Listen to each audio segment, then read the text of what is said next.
Il était l'un des hommes les plus riches d'Espagne, vivant dans un manoir surplombant la mer à Marbella, mais derrière ses murs, il affrontait un cauchemar que l'argent ne pouvait pas réparer. Pendant 8 longs mois, ses jumeaux pleurèrent sans arrêt jour et nuit, faisant fuir 12 nourrices qui juraient que les enfants étaient maudits. Désespéré et brisé, Alejandro Serrano avait presque perdu tout espoir, jusqu'à ce qu'une jeune femme de ménage frappe à sa porte et découvre un secret qui changea tout.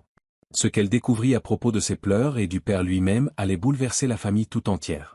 Écoutez jusqu'à la fin de l'histoire d'aujourd'hui pour découvrir ce qui s'est passé, et n'oubliez pas de vous abonner à notre chaîne. Dites-nous aussi de quel pays vous nous écoutez. Le manoir d'Alejandro Serrano à Marbella semblait parfait de l'extérieur, un symbole de richesse, de prestige et de contrôle. Mais à l'intérieur, le chaos régnait chaque nuit. Depuis 8 mois, ses jumeaux, Daniel et Marcos, hurlaient sans fin, pleurant pendant des heures jusqu'à ce que leurs petits visages deviennent rouges d'épuisement. 12 nourrices avaient déjà démissionné. Les agences de Madrid refusaient d'envoyer de nouvelles candidates, affirmant que la maison d'Alejandro était maudite pour les gardiennes d'enfants. Même celle qui tenait quelques jours partait en larmes, jurant que ses pleurs n'étaient pas naturels comme s'ils provenaient de quelque chose de plus profond que la faim ou les coliques. Alejandro était furieux.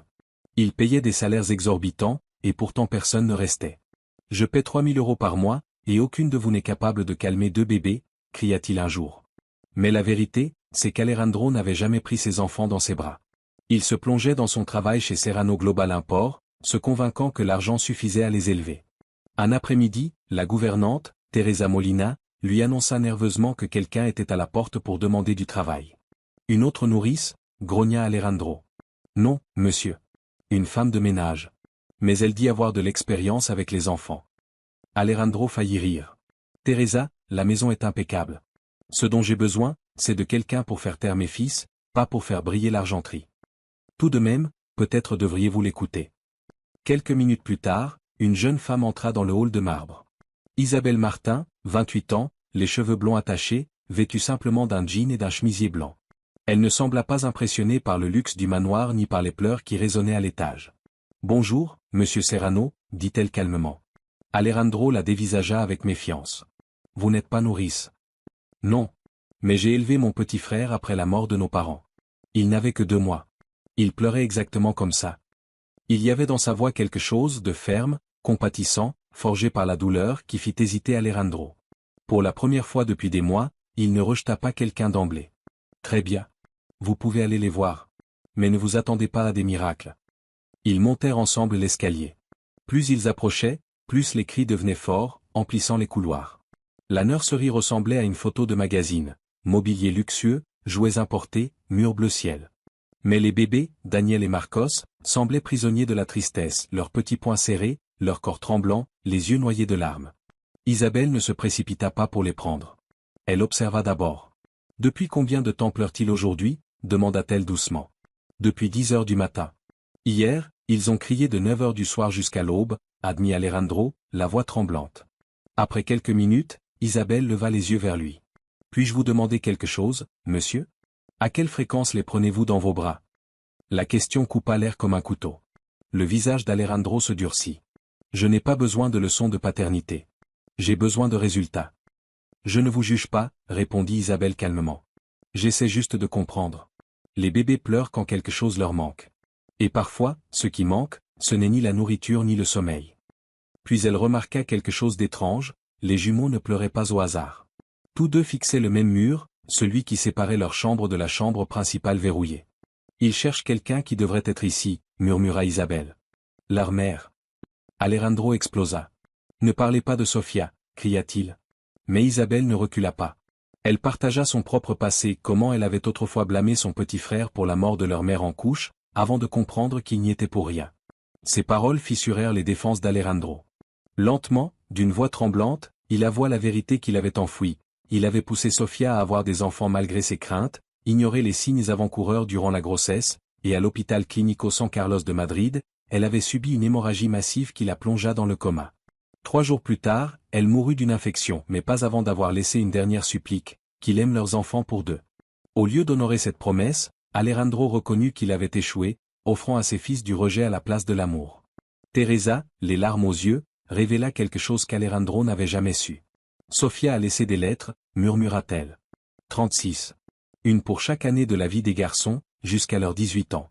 Elle m'a demandé de les garder jusqu'à ce que vous soyez prêt.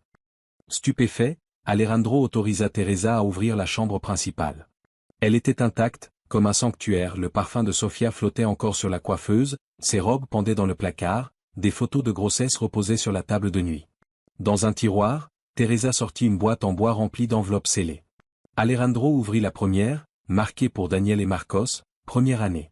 D'une main tremblante, il lut à voix haute. « Mes amours, si vous entendez ceci, je n'ai pas pu rester pour vous élever. Mais sachez que vous avez été le choix le plus heureux de ma vie. Ne blâmez pas votre père. Il m'aimait profondément et doit être perdu sans moi. Soyez patient avec lui. Et souvenez-vous, je vous ai choisi. Même en connaissant les risques, je vous ai choisi. Vous êtes mon plus grand cadeau. » Alejandro éclata en sanglots. Pour la première fois en 8 mois, les jumeaux cessèrent de pleurer. Cette nuit-là, Isabelle convainquit Alejandro de prendre Daniel dans ses bras. Le bébé, sentant la chaleur de son père, se calma instantanément. Marcos, voyant son frère apaisé, se tut à son tour. Pour la première fois depuis leur naissance, la paix régna dans la villa de Marbella. Ce n'était pas le silence du chagrin, mais le calme d'une guérison qui commençait. Dans les semaines suivantes, Isabelle devint le guide silencieux d'Alejandro, lui apprenant chaque geste de la paternité qu'il avait fui.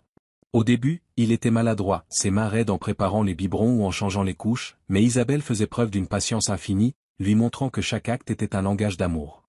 Elle l'encouragea à fredonner doucement, à chanter la même berceuse espagnole que Sofia entonnait pendant sa grossesse. Sa voix tremblait d'émotion, mais les jumeaux se calmaient, comme s'ils reconnaissaient leur mère à travers cette mélodie. Jour après jour, les pleurs qui remplissaient autrefois la villa de désespoir s'amenuisèrent, jusqu'à ce que Daniel et Marcos regardent leur père non plus avec angoisse, mais avec curiosité comme s'ils le rencontraient pour la première fois. Pour la première fois depuis des mois, Alejandro se levait avant l'aube, non pas pour s'enfuir dans le travail, mais parce qu'il avait envie de tenir ses fils dans le silence du matin, découvrant que l'amour se trouve dans les choses les plus simples. Au bureau de Madrid, il surprit ses employés en arrivant avec Daniel et Marcos dans les bras. Il n'avait jamais vu le magnate impitoyable sourire ainsi. « Voici mes fils », déclara-t-il fièrement. Son associé, Javier Torres, resta bouche bée. « Alejandro, on dirait un autre homme. »« Je le suis », répondit Alejandro. « J'ai failli les perdre. Mais maintenant, ils sont tout ce qu'il me reste de Sofia. » 6 mois plus tard, un matin de février, exactement 1 an après la mort de Sofia et la naissance des jumeaux, quelque chose d'extraordinaire arriva. Alejandro était dans la nurserie quand Daniel se leva et fit ses premiers pas hésitants vers Isabelle. Quelques instants plus tard, Marcos essaya à son tour, marchant de quelques pas avant de tomber sur le tapis, riant aux éclats. Leur premier pas, le jour de l'anniversaire de leur mère. Comme si cela ne suffisait pas, à cet instant, Daniel regarda Alejandro et prononça son premier mot. « Papa ». Marcos l'imita aussitôt, balbutiant le même mot. Alejandro resta figé, les larmes aux yeux. À cet instant, il sut que Sofia était toujours là, avec eux. Cet après-midi-là, Alejandro, Isabelle et Teresa emmenèrent les jumeaux au cimetière de San Justo à Madrid. Ils portaient des roses blanches, les fleurs préférées de Sofia. Alejandro déposa les fleurs sur sa tombe, avec Daniel et Marcos chancelant à ses côtés. « Sofia, aujourd'hui nos fils ont marché. Ils ont dit leur premier mot.